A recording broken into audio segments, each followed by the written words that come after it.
As a representative from rural Minnesota, how are you going to ensure that the needs of greater Minnesota are addressed in the legislature?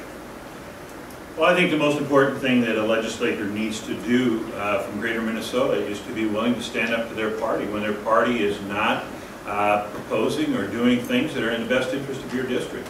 And that is something that when I was in St. Paul before, I consistently did that. I believe that I always voted in the best interest of the party, of the district, and that's what I believe how everyone should vote. I always voted for what I believe. Now, you may not agree with what I thought was best for the district, but I always voted for what I believe was best for the people of this district. And sometimes that meant I voted against my party. Sometimes that means I voted for them. Sometimes that meant I voted, with a group that was a combination of the two. And so I think that is probably the most important thing that needs to happen. When I was there one time, we voted on a bill, and 103 votes in favor of this bill. And I don't even remember what the bill was about, which means the majority of the Republicans voted with us on that bill. It went to the Senate the next day, and when it got to the Senate, not a single Republican voted for it. And I thought, well, that's kind of interesting. Exactly the same bill, word for word, came back to us 3 days later, and this time not a single Republican voted with us. And I thought that was kind of interesting, so I went over and talked to one of them that had voted with us just 3 days before. And I said, what's the deal? I mean, 3 days ago this bill was good enough that you voted for it, now all of a sudden you're not. He said, they told us we can't. I said, what do you mean they told us you can't? Can't you vote how you want to? And he said, nope, they told us we can't, and we know what happens to us if we don't vote how we vote. Now, I've asked politicians for years, do you vote what you think is right? Do you vote what you think is how the people want you to vote? And by the way, Roger Crawford gave me one of the best answers I've ever gotten to that. But I never even considered the third option, which was, I just vote how the party tells me to vote. That's never the right answer. We need somebody that will stand up to the party, that will vote in the best interest of this district. I did that, and I will do that again. The second thing that I will do is meet with the rural caucus. We had a rural caucus down there, and as a group, we were a large enough group that we had some power. And so that's the second thing that I would do, and that's very important.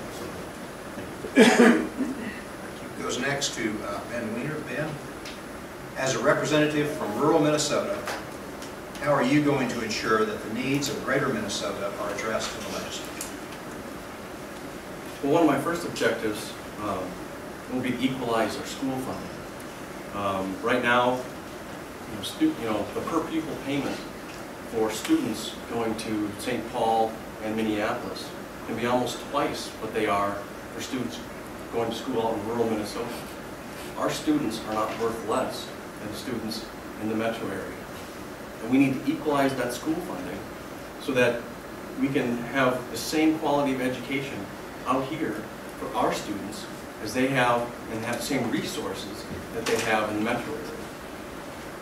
We also need to grow jobs in rural Minnesota. Right now there's all sorts of programs and tax credits to, with strings attached, to try to grow jobs out in rural Minnesota. All that is an admission that the taxes are too high. That's why we need to have these tax credits to get jobs to be grown out in greater Minnesota. So one of the things I would strive for is to eliminate statewide business property tax. And if we can't eliminate it entirely, then I will work to eliminate it for greater Minnesota and restrict it solely to the metro area. This couldn't be called statewide business property tax then. But you get the point. We need to do things in our tax code and in our regulations so that we can grow jobs in greater Minnesota, because jobs are the answer to the vacant homes, the declining property values, the increasing property taxes. We need to grow jobs so that we can bring more families out here, that greater Minnesota can be a vibrant place to live. Next, this question goes to Tony Laurie. Tony? Well, I think first and foremost, we need to ensure that our legislators really and truly understand the needs of rural Minnesota. I grew up, got deep roots here in Tucson. Grew up on a farm, learned the value of hard work and live and breathe the rural life. And I get it. This past legislature really dealt one of the most severe blows to rural Minnesota in the elimination of the homestead credit that we've seen in decades. And you know, it was lock, stock, and barrel. The majority, rural and urban, voted for this thing. We need to make sure that that the representatives that we send to St. Paul understand what this means. The homestead credit, just to highlight it, the harm to homeowners is 3 times that for rural homeowners as for metro homeowners. The harm to rural businesses is 6 times greater than the harm to metro businesses. This was a really terrible blow.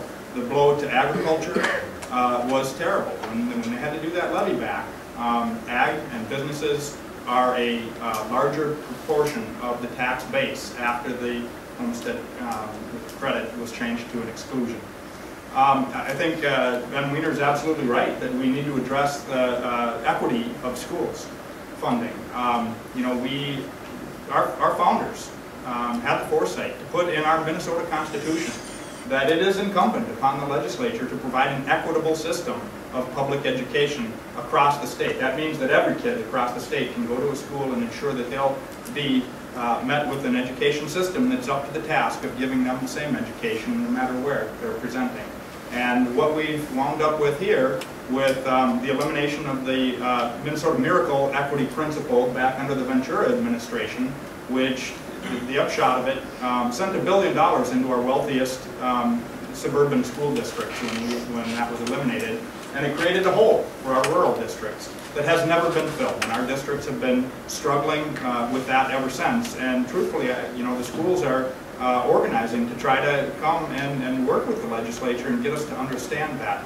So members that understand the needs of rural is critical. And then also, I haven't heard it here tonight, and I'm very glad, oftentimes we hear people say, I'm going to go down and I'm going to fight for rural. And I need to say, we just went through a redistricting, and rural doesn't have the seats, really, to fight anymore. We are a minority down in the legislature. We need to understand the needs and sell it on the fact that we are one Minnesota, and rural is a very, very critical part of our state. It's where the Twin Cities folks come to play and enjoy themselves on the weekends, and they value what we have to offer, and we need to sell it to them on the merits of the argument. And so working with our colleagues across the aisle and metro and urban, we're one Minnesota, and we sink or swim together, and we can do that. And finally, to Bill Sommer. Bill, would you like to repeat the question? No, that's fine. Well, Tony brought up a couple of really important things about redistricting, and most of you in here realize this used to be Senate District 8, and now it's Senate District 11, and so it's confused a lot of people. But what that means is that there is more representation now from the metropolitan area, so our voice got even that much smaller. And so we do have to work with them down there. We just have to make sure they understand rural Minnesota and in the greater Minnesota in general. I mean, if you look at Minnesota and look at how major of a player agriculture is, covering like 2/3 of Minnesota, then you get up into the lake country, and you get up in the forest, and we also address issues all the way up in the Boundary Waters Canoeria Wilderness, which is something that's really unique for our state. And we have to take all these things in account when we're looking at what we're going to do. If we just went, like Tony said, and said it's us versus them, we're not going to come out on top. We used to do that years ago with the hockey tournament, you know, and have a little town in Roseau taking on Edina. We always used to cheer for Roseau or something. And that was always fun. We always had the little guy going against the big guy, but it doesn't work in the legislature. So we have to see what we can do to make sure that rural Minnesota is not left out.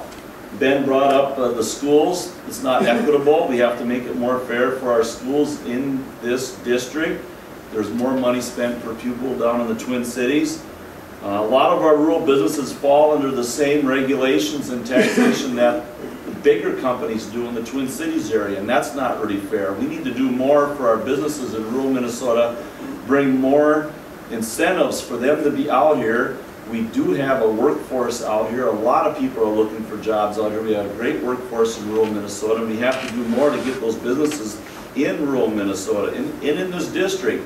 This district is really good because we have a really good road system. We got I-35 going through. It's just almost all fixed up right now. They've been working on that.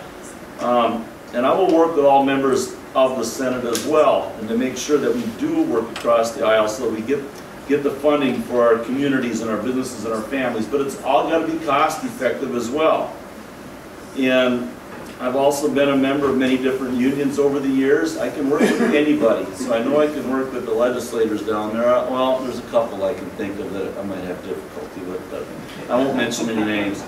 But anyway, I can work with people. I can think I can make really good common sense decisions, and that's what it's going to take down there. And we just can't go down there, as Tony said, and just butt heads. We do have to work together, and I'm going to stand firm and strong with what I believe that's best for this district. Thank you.